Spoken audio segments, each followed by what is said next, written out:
Hi friends, welcome to my channel. ఈరోజు మన video వచ్చేసి ఈ ఫ్రంట్ కటింగ్ అనమాట. మనకి ఈ కటింగ్ కోసం మనము బ్యాక్ పార్ట్ ఎంత ఉందో ఫ్రంట్ పార్ట్ అంతే తీసుకోవాలండి. 15 ఇంచెస్. ఇది వచ్చేసి చిన్న సైజ్ బ్లౌజ్ అండి. ఇది మనకి కింద 3 ఇంచెస్ వరకు మనము మార్కింగ్ చేసుకోవాలి. ఇప్పుడు మనము 3 ఇంచెస్ మార్కింగ్ చేసుకున్నాం కదా, ఇంతవరకు లైన్ గీసుకోవాలన్నమాట. బార్కి మనము గీసుకున్న తర్వాత ముందు నెక్ కోసం అయితే మనం మార్కింగ్ చేసుకోవాలండి. నెక్ కోసం 6 ఇంచెస్ తీసుకుంటున్నామండి. 6 ఇంచులు తీసుకుంటున్నాం అనమాట. దాంట్లో 2.5 ఇంచులు మన నెక్ రౌండ్ కోసం తీసుకుంటున్నాము. ఫ్రంట్ కిందకి డౌను కస్టమర్ సైజు బట్టి మనం పెట్టుకోవాలండి. నేనైతే 5.5 ఇంచులు పెడుతున్నాను. 6 ఇంచులు అట్లా పెట్టుకోవచ్చు. మనిషి కస్టమర్ యొక్క బ్లౌజ్ సైజు బట్టి మనం కింద నెక్ డీప్ పెట్టుకోవాలండి. తర్వాత 6 ఇంచు వరకు మనము నెక్ రౌండ్ కోసం తీసుకుంటున్నాము. ఈ నెక్ మనము ఏ రౌండ్ అని పెట్టుకోవచ్చు, లేదంటే నేను గీసాను కదా కోణం షేపు నెక్లెస్ మోడల్ అంటారు అనమాట, అదైనా పెట్టుకోవచ్చు, లేదా పలకైనా పెట్టుకోవచ్చు అండి. ఎక్కువ పాపులర్గా అయితే మనకి రౌండ్ నెక్కే, మనకి నెక్లెస్ మోడలే బాగుంటుంది అనమాట. చంక రౌండ్ వచ్చేసి 6 ఇంచులు అండి. 6 ఇంచులు మార్కింగ్ చేసుకోవాలి.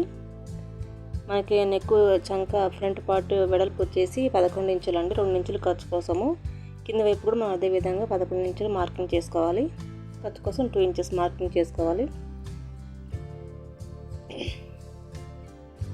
ఇప్పుడు మనం మార్కింగ్ తీసుకుందాం, లైన్స్ గీసుకుందామండి. మొత్తం కూడా ఒక బాక్స్ లాగా గీసుకోవాలి. ఈ ఎక్స్ట్రా అనేది మనకి ఖర్చు కోసము. ఇప్పుడు చంక రౌండ్ కోసము 1 ఇంచ్ వరకు మనం మార్కింగ్ చేసుకొని ఆమ్లం రౌండ్ తీసుకోవాలండి. మనం మార్కింగ్ చేసుకున్న దాని మీదే మనం నార్మల్ బ్లౌజ్కి ఎలా అయితే తీసుకుంటాం అదే విధంగా మార్కింగ్ చేసుకోవాలి. ఇంతవరకు మనకి నార్మల్ బ్లౌజ్ లాగే ఉంటుందండి. ఇక్కడ నుంచి మనకి ప్రిన్సెస్ కట్లా కట్ చేయాలన్నమాట. అందుకోసం 2 ఇంచుల వరకు మనం మార్కింగ్ చేసుకోవాలి. ఇటువైపు వచ్చేసి 4 ఇంచులు తీసుకోవాలండి. వెడల్పు వచ్చేసి 4 ఇంచులు పెట్టాలి. మనం 2 ఇంచెస్ వరకు మార్కింగ్ చేసుకున్నాం కదా, అక్కడ లైన్ తీసుకున్న తర్వాత 1.5 ఇంచ్ వరకు మనము ప్రిన్స్ కట్ కోసం మార్కింగ్ చేసుకోవాలి. ఇప్పుడు 2 లైన్స్ని కలిపేయాలి. తర్వాత 1.5 ఇంచ్ వరకు ఒక మార్కింగ్ చేసుకొని మనకి సైడ్ ఇంకో టక్స్ వేస్తే ఈ ప్రిన్సెస్ ఈ ఫ్రంట్ పార్ట్ కటింగ్ అనేది చాలా నీట్గా ఉంటుందండి. ఈ టక్స్ కంపల్సరీ పడాలన్నమాట మనకి.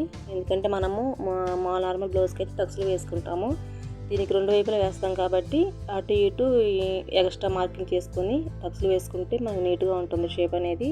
ఎందుకంటే మనం ఫ్రంట్ పార్ట్కి వేస్తున్నాం కనుక కంపల్సరీ టక్స్లు అనేవి ఉండాలండి. బ్యాక్ సైడ్ అయితే ఈ టక్స్లు అవసరం లేదు మనకి. ఇదే మోడల్లో బ్యాక్ సైడ్గా మనం పెట్టుకోవచ్చు. మన ఫ్రంట్ సైడ్ మనకి పాపులర్గా ఇప్పుడు అందరూ కుడుతున్నారు కాబట్టి మన ఫ్రంట్ పార్ట్కే నేను కటింగ్ చూపిస్తున్నాను. ప్రిన్స్ కట్ కోసం మార్కింగ్ చేసుకున్నాం కదా, అక్కడ మనం చిన్న టాకాలు వేసుకొని మనం కుట్టుకోవాలన్నమాట. అందువల్ల నేను అక్కడ టక్స్లు పెట్టాను చిన్న చిన్నవి. ఇప్పుడు మనం పై క్లాత్ తీసుకోవాలండి. పై క్లాత్ వచ్చేసి మనం ఎక్స్ట్రా 10 ఇంచెస్ వరకు తీసుకోవాలండి. నేను ఇక్కడ ఎక్స్ట్రా జాయింట్ వేసాను. అది కూడా పైన గ్యాప్ వచ్చి వేసుకొని కింద మనకి ఫుల్ కవర్ అయ్యేలా చూసుకోవాలండి. ఎందుకంటే ఫ్రిల్స్ మన కింద వైపు మనకు వస్తాయి కాబట్టి కింద వైపు క్లియర్గా చూసుకోవాలి. పై వైపు వెళ్తే వచ్చిన పర్వాలేదు.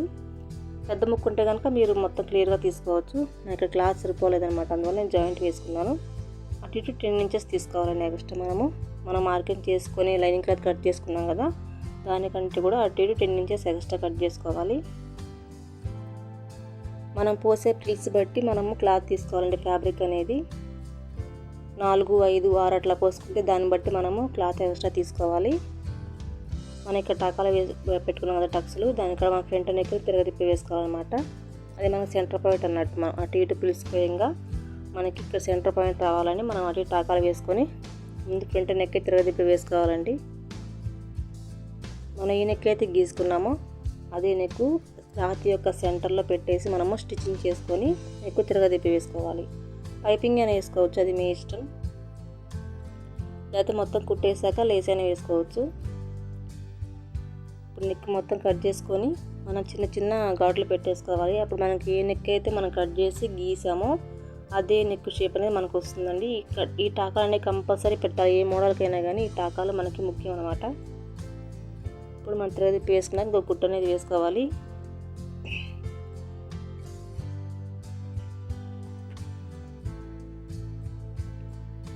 తిరగతిప్పి వేసేటప్పుడు కుట్టు మట్టికి మనకి చివర్లో వచ్చేలా వేసుకోవాలండి. ఇక్కడ మీకు కనపడతలేదు కానీ కుట్టు అనేది చివరన వేసుకోవాలన్నమాట. అప్పుడు నీట్గా ఉంటుంది. ఇప్పుడు మనం తిరగతిప్పి వేసేసుకొని మనకి కింద లైనింగ్ కనపడుతుంది కదా, లైనింగ్ వరకు మనం మార్కింగ్ చేసుకుంటున్నాము. తర్వాత 1 ఇంచ్ పైకి మార్కింగ్ చేసుకోవాలండి. 1 ఇంచు పైకి కొంచెం మార్కింగ్ చేసుకుని అక్కడ పిన్ పెట్టేసుకోండి. క్లాత్ మొత్తం సరిగ్గా ఉందని టెస్ట్ చేసుకుంటూ ఉండాలండి మనము. ఆ ఫ్రిల్స్ అనేవి అయిపోయిన దాకా కూడా మన క్లాత్ లైనింగ్ క్లాత్ దాంట్లో పడకుండా చూసుకోవాలన్నమాట. ఇప్పుడు షోల్డర్ దగ్గర ఒక కుట్టు వేసుకుందామండి. మనం కట్టిటు జరగకుండా ఉండటం కోసం ఒక కుట్టు వేసుకుందాము. షోల్డర్ దగ్గర నుంచి కింద వైపు 4 ఇంచుల వరకు మార్కింగ్ చేసుకోవాలి. 4 ఇంచులు 4 పెట్టుకోవచ్చు, బ్లౌజ్ సైజు బట్టి 3 ఇంచులని పెట్టుకోవచ్చు. నేనైతే 4 ఇంచులు మార్కింగ్ చేసుకున్నాను. ఇప్పుడు మార్కింగ్ చేసుకున్న పిన్ పెట్టేసుకున్న అక్కడ ఒక లైన్ గీసుకోవాలి. వీడియోలో చూపిస్తున్న విధంగా ఒక మార్కింగ్ చేసుకొని మనకి ఇక్కడ మెయిన్ అండి, మనకి ఈ కొలత అనేది మెజర్మెంట్ అంటే మనకి చాలా ముఖ్యము. 2 ఇంచెస్ వరకు మార్కింగ్ చేసుకొని ఇలా స్కేల్ తోటి మొత్తం లైన్స్ గీసేసుకోండి. మనకి ఎంతైతే ఫ్యాబ్రిక్ ఎక్స్ట్రా తీసుకున్నామో ఆ ఫ్యాబ్రిక్ మొత్తం కూడా ఇలా లైన్స్ గీసేసుకొని మార్కింగ్ చేసుకోవాలి. ఎక్స్ట్రా ఫ్యాబ్రిక్ ఎంతైతే తీసుకున్నామో మనం ఎక్కడైతే ప్రిల్స్ పెట్టాలనుకుంటున్నామో ఆ ఫ్యాబ్రిక్ మొత్తం 2 ఇంచెస్ వరకు మనము మార్కింగ్ చేసుకొని వీడియోలో చూపిస్తున్న విధంగా మనకి కింద ఫ్యాబ్రిక్ లైనింగ్ క్లాత్ పడకుండా చూసుకోవాలండి. మనము లైనింగ్ క్లాత్ పడితే కనుక మనకి ముడత వచ్చేస్తుంది ఫ్రంట్ వైపు. ఇలా మనము 3 లైన్లు గీసాము. 3 లైన్లు కలిపి మనకు ఒక్క ప్రిల్లోనే వస్తుంది అనమాట. ఒక్కటే మాత్రమే వస్తుంది మనకి. 3 కలిపి 3 ఇంచులు మనం 3 గీతలు గీసాం కదా, ఆ 3 గీతలు కలిపి మనకు ఒకటే వస్తుంది. అట్లాగనమాట మనం సెట్ చేసుకొని పిన్స్ పెట్టేసుకోవాలి. ఇక్కడ మనం ఫ్రంట్ వైపు కుడుతున్నాం కాబట్టి ఈ గ్యాప్ కంపల్సరీ అవసరం అండి. చెస్ట్ పార్ట్ అనేది మనకి నీట్గా ఉండాలి కాబట్టి కొంచెం లూజ్ వదిలేసి మనం పిన్స్ పెట్టేస్తున్నాము. అన్నీ కూడా అదే విధంగా లైన్స్ గీసుకుంటూ 2 ఇంచెస్ కాడ మార్కింగ్ చేసుకుని లైన్స్ గీసేసుకుంటూ అలా పిన్స్ పెట్టేసుకోవాలి. మొత్తం ఫ్యాబ్రిక్ మొత్తం కూడా అటు ఇటు.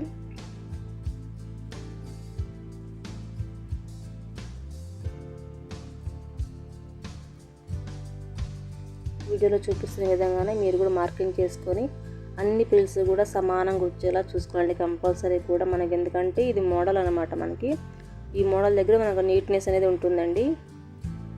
మీకు క్లియర్గా లైనింగ్ క్లాత్ కూడా కనపడుతుంది లోపల. అన్నీ సరి చేసుకుంటూ ఇదే విధంగా మొత్తం పిన్స్ పెట్టేసేయాలి. మీకు ఫ్యాబ్రిక్ ఉన్నంత వరకు పెట్టేసుకోండి. మనకి చుట్టూ జాయింట్ వేయంగా ఉన్న ఫ్యాబ్రిక్ మొత్తం పెట్టేసుకోవచ్చు. 10 ఇంచెస్ పెట్టాం కాబట్టి మినిమం 4 వస్తాయండి. ఇంకా ఎక్స్ట్రా పెట్టుకుంటే కనుక 5 అట్లా వేసుకోవచ్చు. 6, 7 ఇంకా అది మనకు ఖర్చులో వెళ్ళిపోతుందండి, ఉండదు. మనకి మినిమం 4, 5 బాగుంటాయి పెట్టడానికి మనకి ప్రిల్స్ అనేవి ఫ్రంట్ వైపు. ఇంకా మొత్తం బార్కి వేసినా కానీ మనకి ఖర్చులోకి వెళ్ళిపోతుంది. ఈ 4, 5 వరకు మనకి నీట్గా కనిపిస్తాయి అన్నమాట ప్రిల్స్ అనేవి. ప్రతిదీ కూడా కొంచెం లూజ్ పెట్టుకోండి, ఎందుకంటే మనం పెట్టేది ఫ్రంట్ పార్ట్. ఇది కంపల్సరీ గుర్తు పెట్టుకొని కొంచెం లూజ్ పెట్టేసుకోవాలి. బ్యాక్ పార్ట్కి అయితే మనం టైట్ లాగేసి పెట్టేయచ్చు. ఫ్రంట్ పార్ట్ కాబట్టి కొంచెం లూజులు పెడితే మనకి ఆ చెస్ట్ పార్ట్ అనేది మనకి సెట్ అవుతుంది అనమాట.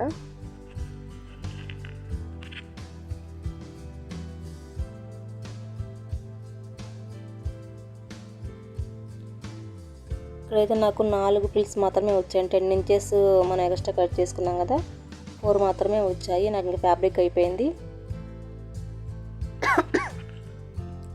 చుట్టూ జాయింట్ వేసుకోవడానికి కూడా మనం ఫ్యాబ్రిక్ ఉంచుకోవాలండి.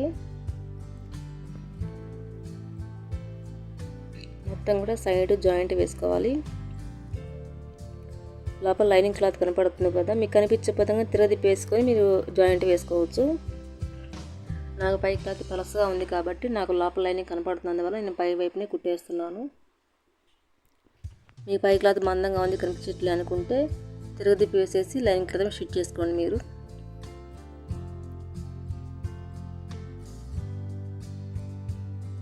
నిదానంగా పిన్స్ తీసేసుకుంటూ మనం ఏవైతే ప్రిల్స్ పూసుకున్నామో అదే వాటి మీద స్టిచ్చింగ్ వేసుకోవాలి. ఇక్కడితో మనకి ఒకవైపు అయితే కంప్లీట్ అయిపోయిందండి. ఈ ఎక్స్ట్రా ఖర్చు మొత్తం కూడా మనం కటింగ్ చేసుకోవాలి.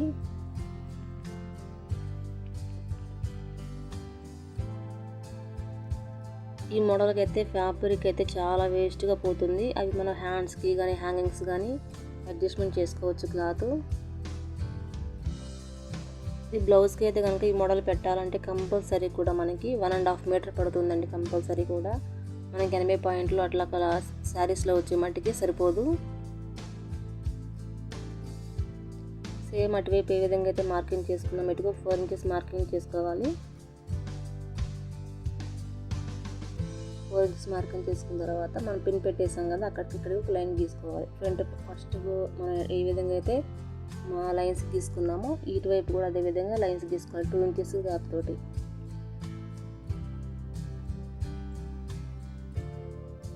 ఫ్యాబ్రిక్ అయితే మటుకి చాలా పడుతుందండి మనకి, దీనికి ఫ్రిల్స్ బట్టి మనకి ఫ్యాబ్రిక్ అంతా పడుతుంది అనమాట.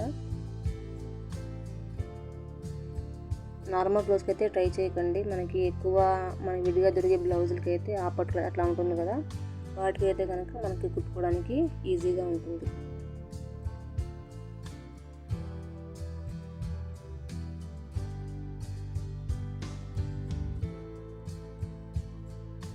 ఇలా 2 ఇంచెస్ గ్యాప్ తోటి ఫస్ట్ వైపు ఫ్రిల్స్ పోసుకున్నాం కదా, అదే విధంగా ఫ్రిల్స్ పెట్టేసుకోవాలి.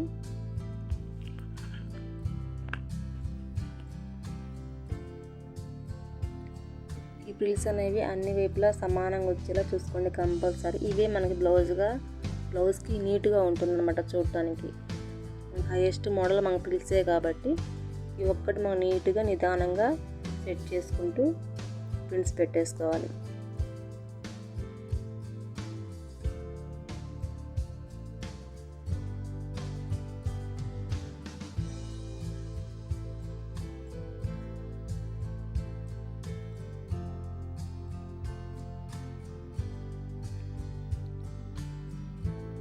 కొంచెం లూజుగా ఉండేలా చూసుకున్న ఫ్రిల్స్ అనేవి ఆల్రెడీ మనం క్రాసే పెట్టాము, కానీ మన చెస్ట్ పార్ట్ నీట్గా ఉండాలి కాబట్టి మధ్యలో కొంచెం లూజ్గా ఉండేలా సెట్ చేసుకొని పిన్స్ పెట్టేసుకోండి.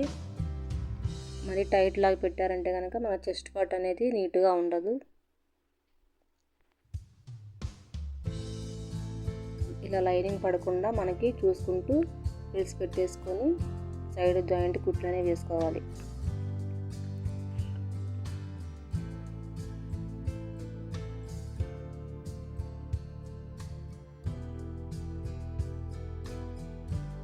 ఇదే మోడల్ మనం బ్యాక్ పార్ట్గా పెట్టుకోవచ్చు అండి. బ్యాక్ పార్ట్కి అయితే ఇంకా లేస్ వేసుకోవచ్చు, చిన్న చిన్న ఫ్లవర్స్ కుట్టుకోవచ్చు. ఫ్రంట్ పార్ట్ కాబట్టి మనకి ఇది ఎక్కువ మనకి లంగా ఓని బ్లౌజ్ ఉంటుంది కదా, దాని మీదకైతే బాగుంటుంది. వన్ సైడ్ మనకి చున్నీ వేస్తారు కాబట్టి ఈ మోడల్లో మనకి లంగా ఓని సెట్టింగ్స్ మీదకైతే బాగుంటుంది. ఫ్రాక్స్ కూడా బాగుంటుంది. నార్మల్ శారీ కట్టుకునే వాళ్ళకైతే కనుక ఇవి కనిపించవండి, ఒక సైడ్ మాత్రమే మనకి చిన్నగా కనిపిస్తాయి. ఇంత మోడల్ అయితే మనకి కనపడదు. అందువల్ల బ్లౌజ్కైనా మనకి లంగా ఓని మోడల్కి అయితే బాగుంటుంది, అందులో క్రాప్ టాప్కి అయినా బాగానే ఉంటుంది.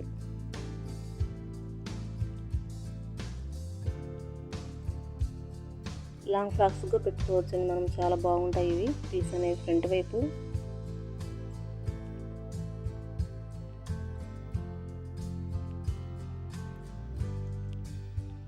ఇలా కట్స్ మొత్తం నీట్గా కట్ చేసుకోవాలి. కింద వైపు కూడా కట్ చేసుకున్న తర్వాత మనకి కింద పై వైపుని కుట్టాం కాబట్టి లైన్ సరిగ్గా కనిపించకపోతే మళ్ళీ ఇంకో కుట్టి వేసుకొని ఎగస్ట్రా ఖర్చు మొత్తం కట్ చేసుకోవాలి. మనం మొత్తం ఈక్వల్ చేసుకొని నీట్గా చేసుకోవాలండి.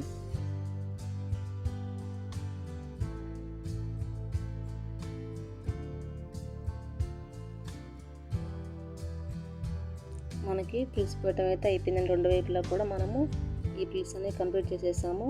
మనకి అటు ఇటు పిల్స్ మనకి సెంటర్కి రావాలన్నమాట. ఇది మనం ఫస్ట్లో గీయాలి, కానీ మర్చిపోయాను. అటు ఇటు పిల్స్ వచ్చి మనకి సెంటర్ పాయింట్ గీసుకొని అది మనకి గీత అనేది కనిపించేలా పిల్స్ పోసుకోవాలి. వచ్చేసి మనకి లేస్ వేసుకోవాలండి. కింద వైపు మనకి కింద పట్టీ అనమాట. ఇది రెడ్ క్లాత్ అనేది మన కింద కట్ చేసిన 3 ఇంచెస్ ఆ పట్టీ అనమాట. మన బ్లౌజ్కి షేప్ బెల్ట్ ఏ విధంగా వేసుకుంటామో అదే విధంగా తిరగదిప్పి వేసుకొని మనము ఈ షేప్ బెల్ట్ అనేది కుట్టేసుకుంటాం ఫ్రంట్ వైపు. కానీ దీనికి బక్రం వేస్తామండి. కింద పట్టు మనకు నీట్గా ఉండాలి కాబట్టి బక్రం వేస్తున్నాము. ముందుగా లేస్ అయితే కుట్టుకోవాలి. మనం షేప్ బెల్ట్ కోసం తీసుకున్న క్లాత్లు ఉంటాయి కదా, నేను ఒక ఫ్యాబ్రిక్కి క్యాన్వాస్ పేపర్ కుట్టేశానండి మందంగా ఉండటం కోసము. 2 స్టెప్స్ ఏమో మనం లైనింగ్ క్లాత్ తీసుకున్నాను, ఒక స్టెప్ ఏమో మనం పై క్లాత్ తీసుకున్నాను and canvas paper. Shape belt లాగానే మనం తిరగదిప్పి వేసుకొని కుట్టేసుకోవాలి.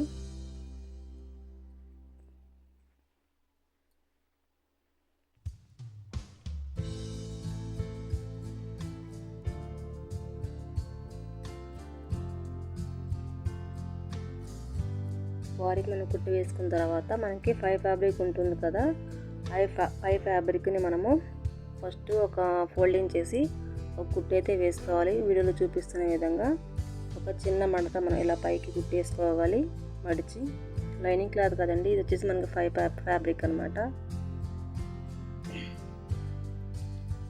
ఇప్పుడు మనము బ్లౌజ్కి ఏ విధంగా అయితే కుట్టుకుంటామో అదే విధంగా లైనింగ్ క్లాత్ వరకు కుడుతున్నామండి. ఇప్పుడు 5 ఫ్యాబ్రిక్ అయితే వదిలేసాము, వచ్చేసి మనకి లైనింగ్ ఫ్యాబ్రిక్ స్టిచ్చింగ్ చేస్తున్నాం. మనం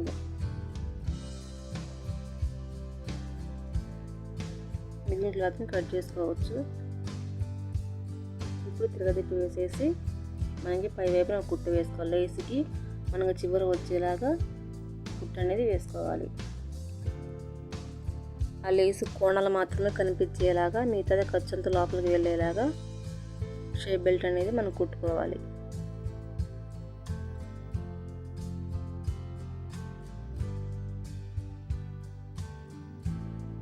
ఎగస్ట్రా ఖర్చు మొత్తం కట్ చేసుకోవచ్చండి. మనకైతే ఫ్రంట్ పార్ట్ అయితే కంప్లీట్ అయిపోయింది. ఇది మనకి ఖర్చు కోసం పోతుంది అనమాట.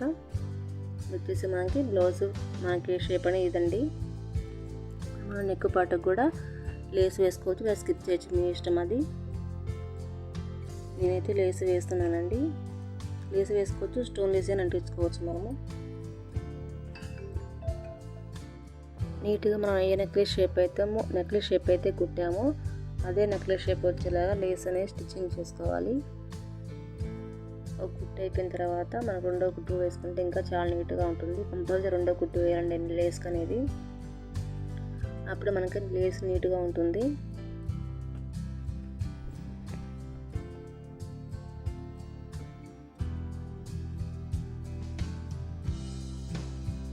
బ్లౌజ్ అయితే మొత్తం కంప్లీట్ అయిపోయిందండి. నేనైతే సైడ్ కుట్లు వేసాను అనమాట. మన ఖర్చుకి ఏవైతే పోతుందో అంతా కుట్లు వేసుకొని ఇలా మనము డెకరేషన్ చేసుకోవచ్చు. ఒక 3 పెట్టేసుకోవచ్చు, లేకపోతే 1 పెట్టుకోవచ్చు, మీ ఇష్టము. అవుట్ఫిట్ అయితే ఇలా ఉందండి. Thanks for watching friends.